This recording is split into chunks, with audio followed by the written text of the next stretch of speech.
Ma'asyiral muslimin, jamaah Jumat yang dimuliakan Allah Subhanahu wa taala. Kemuliaan seseorang itu ketika terangkai antara ruh dan juga jasad. Karena ketika jasad itu mengandung ruh, maka kita bisa lihat ketika mereka hidup di permukaan bumi. Sebagian mereka menggunakan pakaian dengan berbagai macam corak, kendaraan dengan berbagai macam merek, tinggal di rumah megah mewah dan mahal harganya. Tapi ketika ruh itu dicabut dari jasadnya, maka jasad itu akan masuk di bawah tanah dan tidak ada kemuliaan sama sekali.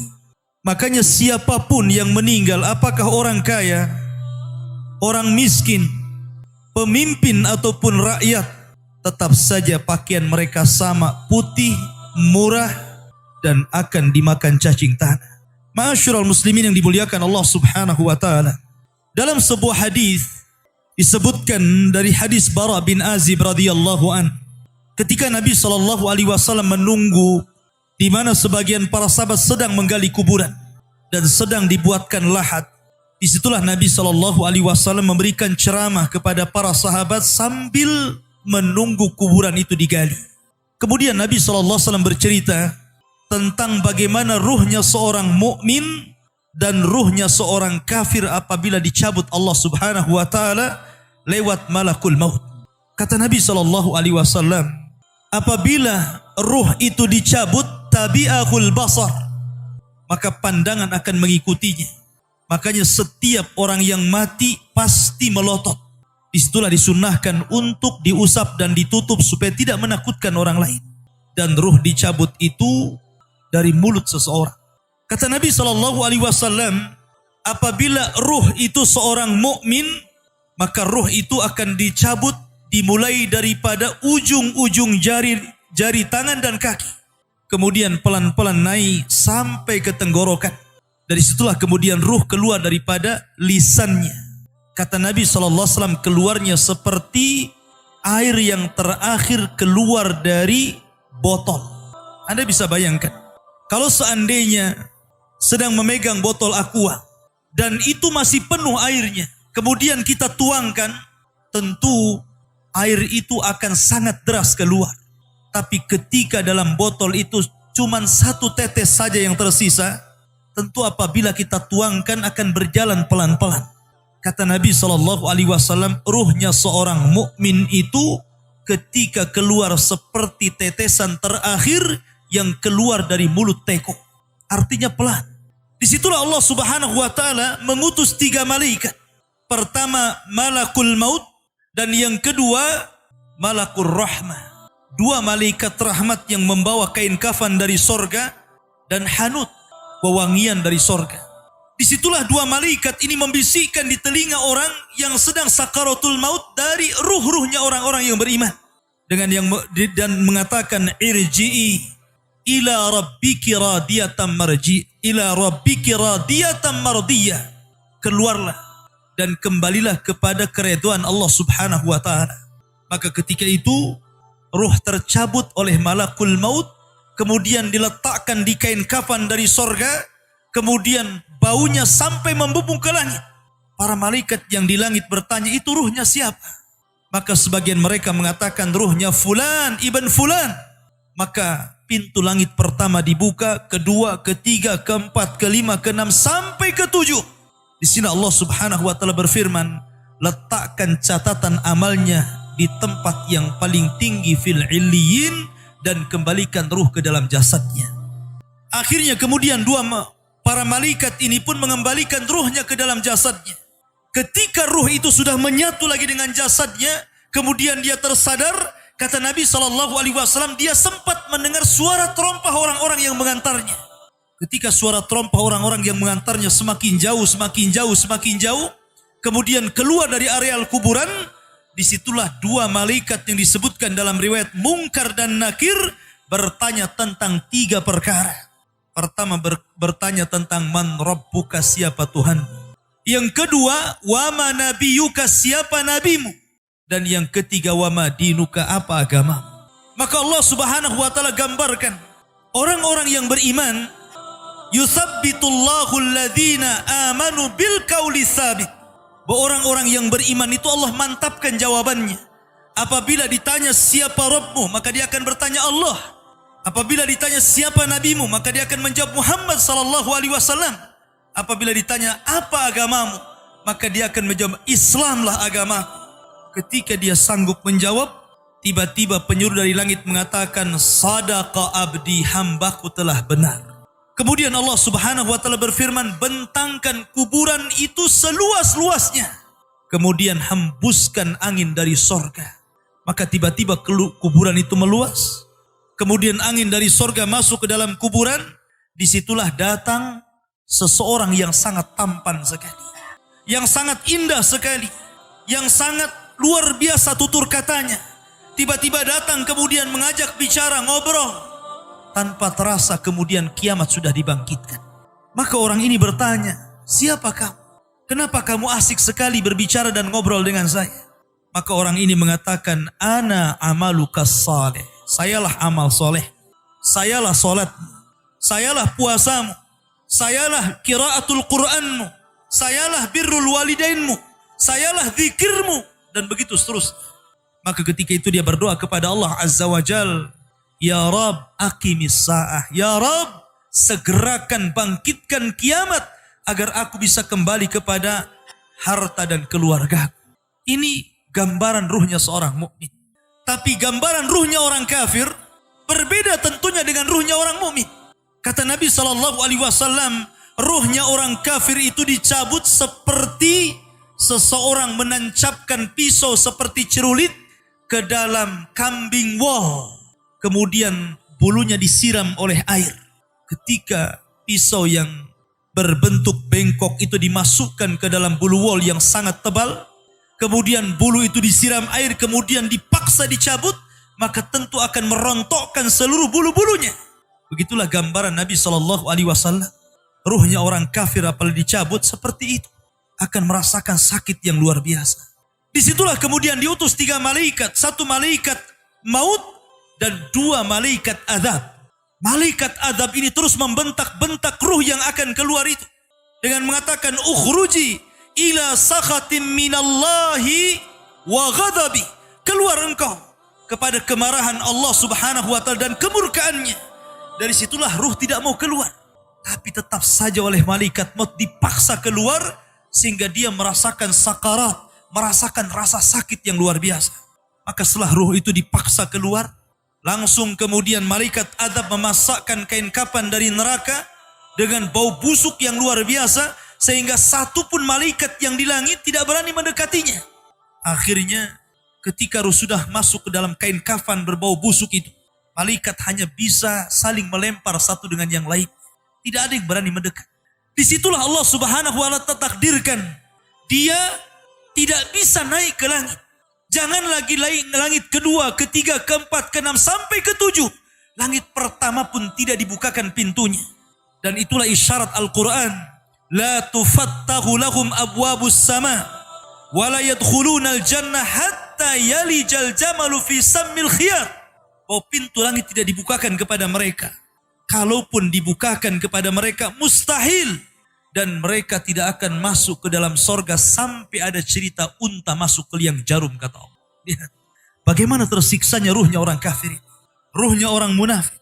Maka ruh itu kemudian dijatuhkan dari langit, kemudian masuk lagi ke dalam jasadnya dengan kondisi sudah patah, kesakitan, ibarat Anda jatuh dari ketinggian.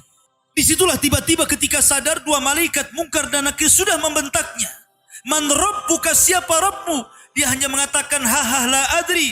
Aqulu kama qalan nas wa fa'altu kama fa'alan nas. Aku tidak tahu, aku tidak tahu. Aku hanya mengatakan apa yang dikatakan manusia dan aku hanya berbuat apa yang aku lihat manusia berbuat. Hanya taklid, ikut-ikutan.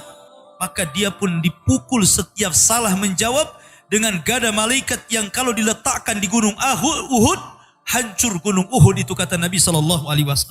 Kemudian ditanya tentang siapa nabinya, tidak bisa menjawab. Kemudian ditanya tentang apa agamanya, tidak bisa menjawab. Maka ketika itu datangkan laki-laki yang jelek, laki-laki yang tuli, laki-laki yang bisu, yang hanya di tangannya palu yang siap memukul-mukul dia sampai kiamat dibangkitkan. Ma'asyiral muslimin yang dimuliakan Allah Azza wa Jalla. Ketika itu ada seruan dari langit, angkadzaba abdi, hambaku telah berdusta. Sempitkan kuburannya, bukakan pintu ke arah neraka, biar hembusan-hembusan neraka masuk ke dalam kuburan. Dari sinilah Utsman bin Affan radhiyallahu anhu, seorang khalifah, apabila diceritakan sorga dan neraka, Utsman tidak pernah menangis. Tapi kalau diceritakan tentang kuburan, Utsman itu langsung menangis. Alasannya apa? Kata Utsman bin Affan, karena kuburan itu yang menentukan kemana arah seseorang. Kuburan itulah yang menentukan kemana arah seseorang. Apakah dia masuk ke dalam ashabun nar ataukah ashabul jannah. Makanya Umar bin Abdul Aziz rahimahullahu ta'ala, ketika dia ziarah kubur di akhir hayatnya, kemudian dia menangis di kuburan dan dikatakan, wa ma yubki ya khalifah, apa yang membuat anda menangis wahai khalifah? Kata Umar bin Abdul Aziz, fa ana la adri min ayyi fariqaini ana. Soalnya aku tidak tahu dari kelompok mana saya. Apakah saya kelompok ahlun nar ataukah ahlul jannah? Apakah saya kelompok yang akan dimasukkan ke dalam neraka ataukah saya kelompok yang akan dimasukkan ke dalam sorga? Aku tidak tahu. Dari situlah dia menangis dan menangis orang-orang di sekitarnya. Ma'asyiral muslimin yang dimuliakan Allah Subhanahu wa taala. Oleh karena itulah ada satu tugas untuk mengingatkan kita kepada fitnah kubur yang berujung kepada azab kubur ataupun nikmat kubur. Sebuah sunnah yang sudah langka dijalankan manusia, yakni ziyaratil kubur. Kata Nabi SAW, kuntu nahaitukum ang ziyaratil kubur fazuruha fa innaha tudzakirukumul akhirah. Dulu aku larang kalian ziarah kubur, tapi sekarang ziarahlah kalian ke kuburan-kuburan kaum muslimin, karena itu hanya bisa mengingatkan kita kepada kematian dan hari akhir. Aqulu ma tasma'un, aqulu qauli hadza, innahu huwal ghafurur rahim. Bihamdillahi wassalatu wassalamu ala rasulillah wa ala alihi wa sahbihi wa mawalah wa la hawla wa la quwata illa billahi wa ba'd. Kehidupan dalam kuburan jauh lebih panjang dibandingkan kehidupan di dunia. Nabi SAW bersabda, a'maru ummati baina sittina wa sab'in. Bahwa usia umatku itu hanya berkisar 60 sampai 70 tahun saja. Sedikit yang lewat 70 tahun. Kalaupun ada usia yang sampai 100 tahun itu sedikit sekali. Tapi kebanyakan di bawah 70 tahun, umumnya umat Rasul itu sudah meninggal dunia. Tetapi ketika orang masuk ke dalam kuburan, usia dia di kuburan sampai kiamat ditegakkan itu panjang sekali. Anda bisa bayangkan, orang yang meninggal sejak zaman Nabi Adam sampai hari ini kiamat tidak dibangkit-bangkitkan. Orang yang meninggal di zaman Rasul sudah 1440 Hijriah, itu dari hitungan hijrah Nabi SAW. Sampai hari ini pun belum dikiamat-kiamatkan. Menunjukkan bahwa kehidupan kuburan jauh lebih panjang dibandingkan kehidupan dunia. Dari sinilah maka wajar seorang mukmin harus takut. Takut dengan kehidupan kuburan. Ma'asyiral muslimin yang dimuliakan Allah Azza wa Jalla. Tetapi para ulama mengatakan, apakah orang yang mendapatkan adab kubur itu munqati atau mustamir? Terus menerus ataukah terputus? Kata para ulama, azab kubur itu hanya terputus dengan tiupan sangkakala Israfil. Maka ketika alamat-alamat kiamat besar, munculnya Dajjal. Kemudian Dajjal dibunuh oleh Isa bin Maryam. Kemudian setelah itu muncul Ya'juj dan Ma'juj. Ya'juj dan Ma'juj tidak bisa diperangi dan dibunuh, kecuali diadab oleh Allah Subhanahu wa ta'ala dengan dikirimkan ulat-ulat, itulah yang membunuh mereka. Kemudian Nabi Isa bersabda, berdoa kepada Allah agar bumi dibersihkan dari mereka. Karena jumlah mereka banyak. 1:990 dari mereka dan 1 dari kita. Sehingga setiap dijengkal bangkai mereka, ada bangkai di sampingnya dan begitu seterusnya. Seolah-olah bumi itu hanya penuh dengan bangkai Ya'juj dan Ma'juj. Sehingga Allah kirim burung-burung sebesar unta. Kemudian dilempar entah kemana.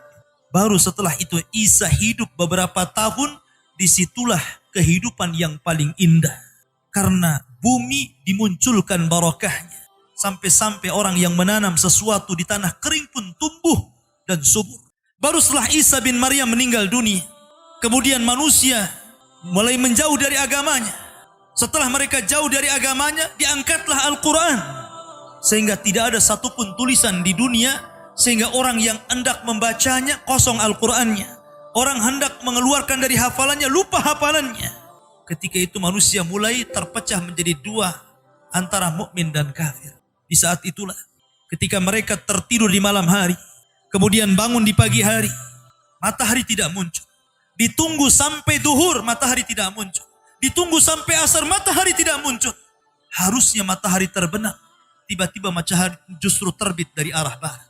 Kejadian matahari terbit dari arah barat itu cuma satu kali saja. Satu hari. Baru 2 hari setelahnya muncul binatang dari perut bumi dan bicara. Kerjanya hanya menstempel orang mukmin dan kafir. Maka ketika itu Allah Subhanahu wa taala mengirim angin yang sangat dingin, membunuh orang-orang yang beriman dan membiarkan orang-orang fasik dan munafik. Membiarkan orang-orang munafik dan orang-orang kafir, sehingga orang tidak malu maksiat di tengah jalan. Disitulah Allah Subhanahu wa taala kirimkan api berasal dari Aden Yaman. Api ini tidak membakar manusia, tetapi menggiring sampai ke negeri Syam. Disinilah Nabi SAW bersabda, La taqumus sa'ah illa ala syiraril khalqi.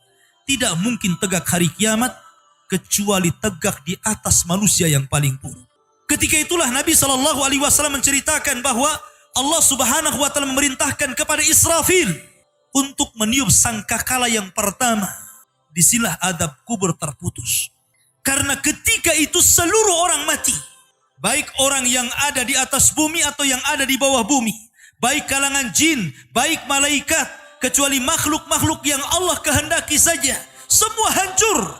Dan Abu Hurairah radhiyallahu anhu menceritakan kehancuran bumi setelah tiupan sangkakala itu adalah 40. Bisa 40 hari, bisa 40 bulan, bisa 40 tahun. Yang jelas Allah hancurkan bumi ini. Allah luapkan lautan ke daratan. Allah jatuhkan bintang. Allah hancurkan gunung sehingga seperti kapas yang dihempas angin. Itulah yang disebut dengan kehancuran alam atau hari kiamat. Baru setelah kemudian bumi tidak bulat lagi, tapi bumi terhampar. Allah ganti bumi yang kita pijak dengan bumi yang baru. Itulah yang disebut dengan padang mahsyar. Maka disitulah Allah Subhanahu wa taala memerintahkan Israfil untuk meniup sangkakala kebangkitan. Yang kedua kalinya Israfil pun kemudian meniup sangkakala. Maka dari situlah manusia keluar dari perut bumi. Wa akhrajatil ardu athqalaha. Allah keluarkan beban-beban beratnya. Disitulah orang-orang yang beriman, ketika mereka muncul dari kuburan, maka mereka akan berkumpul dengan keluarganya. Allah mengatakan, Alladzina amanu wattaba'athum dzurriyyatuhum biimanin alhaqna bihim dzurriyyatuhum. Orang-orang yang beriman, kemudian keimanan diikuti oleh keluarganya, oleh istrinya, oleh suaminya, oleh bapaknya, oleh anak-anaknya, oleh cucu-cucunya. Maka ketika mereka dibangkitkan dari kuburan, mereka langsung berkumpul menjadi satu keluarga. Dan itu sebuah ketenangan. Tapi orang-orang di luar daripada beriman, mereka keluar dari perut bumi seperti dua binatang. Pertama Allah contohkan dengan laron yang berterbangan. Anda bisa melihat laron apabila berjalan atau berterbang di atas lampu atau di sekitar lampu. Lihat bagaimana cara terbangnya. Mereka akan saling tubruk dengan kawan-kawannya. Karena pada hari itu anak lari dari orang tuanya, suami lari dari istrinya, orang tua lari dari anaknya. Terkadang mereka bertubruk satu dengan yang lainnya. Yang kedua seperti belalang kal jaradil muntashir. Pertama seperti laron dulu. Lari sana, lari sini. Yang dari barat ke timur, yang dari timur ke barat, yang dari selatan ke utara, yang dari utara ke selatan. Mereka kacau. Sehingga mereka mengatakan, Ya wailana, man ba'athana, mim marqadina. Celaka, siapa yang membangunkan aku dari tidurku? Tapi orang-orang yang beriman hanya mengatakan, Hadza ma wa'adar rahman wa sadaqal mursalin. Inilah janji Allah kepada kalian dan benarlah ucapan para rasul. Baru setelah itu dari padang mahsyar berteriak seorang yang Allah suruh untuk berteriak. Mulailah kemudian mereka teratur. Mereka terbang seperti belalang. Karena belalang itu kalau terbang maka akan teratur dengan koloninya. Maka mereka akan berjalan ke satu titik. Disitulah yang disebut dengan padang mahsyar. mereka akan tinggal selama 50 tahun telanjang, kembali tidak dikhitan, tidak pakai sandal, matahari dekatkan 1 mil, keringat bercucuran, tidak ada makan, tidak ada minum. Mereka berdiri 50 tahun sehingga akhirnya orang-orang saleh mereka berkumpul, datang kepada Adam minta syafaat. Adam memberikan udzur, tidak sanggup memberikan syafaat. Kata Adam, datanglah kalian kepada Nuh karena dia rasul pertama dalam Islam, rasul pertama setelah aku. Maka mereka pun kemudian datang kepada Nuh. Nuh pun memberikan udzur, datanglah kalian kepada Ibrahim karena dia Khalilur Rahman. Maka mereka datang kepada Ibrahim. Kata Ibrahim, aku tidak sanggup berikan syafaat, datanglah kalian kepada Musa karena dia Kalimur Rahman. Ketika mereka datang kepada Musa, kata Musa, datanglah kepada Isa. Isa pun memberikan udzur, tidak bisa. Seandainya kalian datang kepada Muhammad sallallahu alaihi wasallam itu lebih baik. Akhirnya mereka datang kepada Rasul. Rasul hanya mengatakan, analah, akan kucoba. Maka Nabi sallallahu alaihi wasallam menghadap Allah, kemudian sujud di bawah arasy, sampai akhirnya Allah datang dan mengatakan, irfa ra'saka ya Muhammad, sal tu'ta, wasma yusma, wakul yusma, washfa tushaffa. Wahai Muhammad, angkat kepala, bicaralah kau didengar. Bicaralah kau didengar. Mintalah kau diberi. Mintalah syafaat, aku akan kau berikan syafaat. Maka dari setelah Nabi SAW meminta 7 syafaat. Salah satunya, ya Allah, selamatkan orang-orang yang mengucapkan kalimat la ilaha illallah. Selamatkan orang yang mengucapkan kalimat la ilaha illallah. Walaupun mereka sudah gosong, sudah menjadi abu di neraka, tapi mereka tetap bisa keluar dari neraka dengan kalimat itu. Ma'asyiral muslimin yang dimuliakan Allah, baru manusia kemudian berkelompok-kelompok ketika itu. Inilah yang disebut dengan al-iman bil yaumil akhir. Keimanan kita dengan hari akhir. Maka kita berdoa kepada Allah subhanahu wa ta'ala. Mudah-mudahan Allah subhanahu wa ta'ala menyelamatkan kita dari fitnah kubur. Oleh karena itulah maka ada amalan-amalan disebutkan para ulama. Salah satunya berdoa dalam sholat. Ketika tasyahud akhir, sebelum salam, kita disuruh untuk berdoa dan berlindung dari 4 perkara. Salah satunya dari fitnah kubur. Karena fitnah kubur inilah yang menentukan apakah Anda masuk adab kubur ataukah masuk nikmat kubur. Fitnah itu artinya pertanyaan 2 malaikat. Dan pertanyaan itu jawabannya bukan karena hafalan. Anda di dunia ditanya siapa Tuhan Anda, pasti Anda mengatakan Allah. Siapa Nabi Anda, pasti akan mengatakan Muhammad Nabi saya. Apa agama Anda, pasti menjawab Islam. Tapi jawaban di kuburan bukan hafalan. Tapi jawaban itu adalah amalan yang membimbing kita. Yang mampu menjawab itu amalannya. Solat kita yang mampu menjawab. Puasa kita, baca Quran kita, zakat kita, birrul walidain kita. Itulah yang akan menjawab. Karena hanya orang-orang yang beriman yang mantap jawabannya. Tapi orang munafik sekalipun sangat hafal di dunia, belum tentu dia sanggup mengucapkannya, sama seperti mengucapkan kalimat la ilaha illallah detik-detik sakaratul maut. Kita lihat, mengucapkan kalimat la ilaha illallah itu mudah. Tapi bagi orang-orang yang sedang sakaratul maut, kalimat itu susah diucapkan. Walaupun hanya itu saja kalimat yang sanggup diucapkan oleh orang yang sedang sakaratul maut, tetapi belum tentu orang bisa mengucapkannya. Karena bukan hafalan. Yang mengucapkan kalimat itu bukan hafalan, tetapi amalan dialah. Makanya para ulama mengatakan salah satu alamat husnul khatimah ketika dia bisa mengucapkan kalimat itu, karena Nabi SAW mencontohkan ketika detik-detik sakaratul maut, Nabi SAW mengatakan la ilaha illallah wa innal mauta la sakarat. La ilaha illallah, sesungguhnya kematian itu sangat menyakitkan. Kalau Nabi SAW saja sakit ketika meninggal, tentu di luar Nabi SAW lebih sakit lagi. Tapi ingat, sakitnya seorang yang beriman ketika ruh dicabut, itu awal merontokkan dosa-dosanya.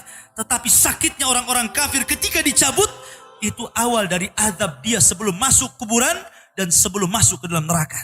Ma'asyiral muslimin. Oleh karena itulah maka, jadikan dunia ini senjata. Dan senjata yang paling baik adalah doa.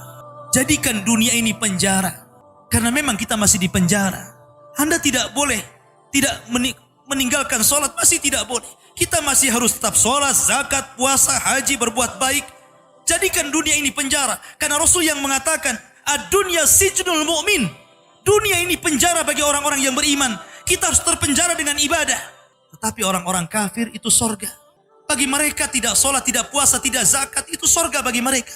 Tapi orang-orang yang beriman, walaupun sesenang apapun Anda diberikan harta yang banyak sekalipun, tetap saja kewajiban sholat tidak boleh ditinggalkan. Tetap saja kewajiban zakat tidak ditinggalkan. Tetap saja kewajiban haji tidak boleh ditinggalkan. Walaupun Anda sudah jadi presiden sekalipun. Karena dunia ini penjara bagi orang-orang yang beriman. Sebab kalau orang sudah mati, tidak ada perbedaan apakah Anda presiden, menteri, rakyat, orang kaya, orang biasa. Sama di kuburan itu.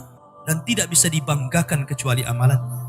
Inna Allah wa malaikatahu yusalluna ala nabi. Ya ayyuhalladzina amanu sallu alaihi wa sallimu taslima.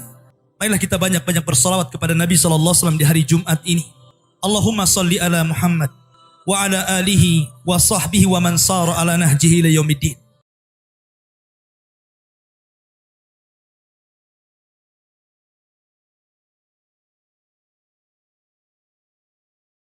Subhanallah walhamdulillah wa la ilaha illallah wallahu akbar. Subhanallah.